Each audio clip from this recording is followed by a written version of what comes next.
Magandang umaga po sa lahat. Luzon, Visayas, Mindanao, kung saan kayong dako ng mundo po tayo nagbabalik dito sa ating munting channel.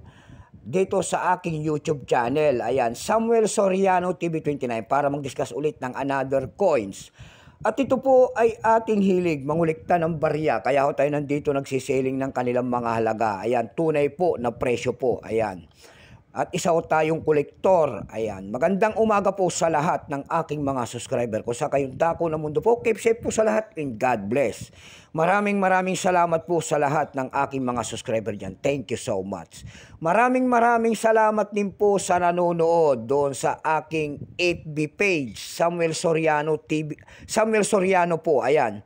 Yun ang mga followers ko doon ay maraming salamat. Ayan, support my FB page. Baka pwede naman pakipalo naman po doon aking FB page po. Thank you so much. Yun naman po, hindi pa po nakapag-subscribe dito sa aking YouTube channel at gusto nyo ang ganitong mga topic po about coins, anyayahan ko sana kayo at malaking tulong na po ang inyong gagawin tulad ng pagpindot ng ating subscribe button, like and share para ma-update ko kayo sa mga latest ko pang gagawin mga video po. Mayroon na naman tayong pag-uusapang barya. Ito po ay barya po ng Japan. Ayan po, foreign coins po. Ayan, 50 yen po, pera po ng Japan.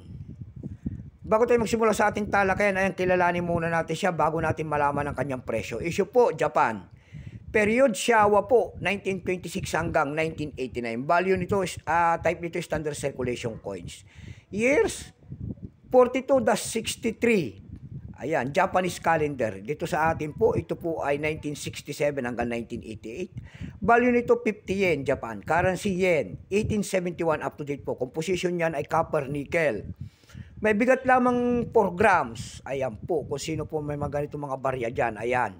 Mag-comment po kayo dyan at handa natin bilhin. 30 piraso po at hindi pa po kamahalan. Ayan, baka bintan nyo na naman ako ng 2 piraso po. Lugi po sa shipping fee.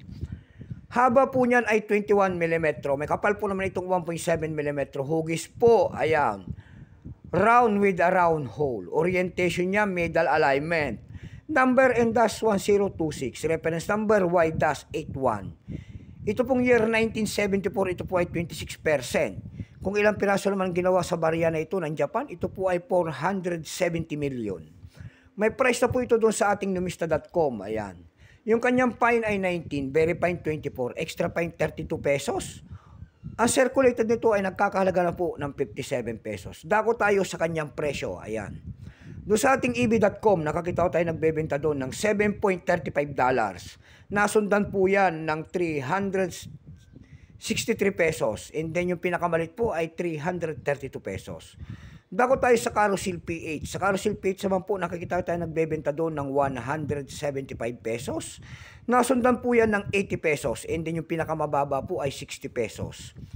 Ayan lamang po ang aking may babahaging kanyang presyo sa ganda. So hanggang dito na lamang po, Luzon, Visayas, Mindanao, kung sa kayong dako ng mundo po. Keep safe po sa lahat and God bless.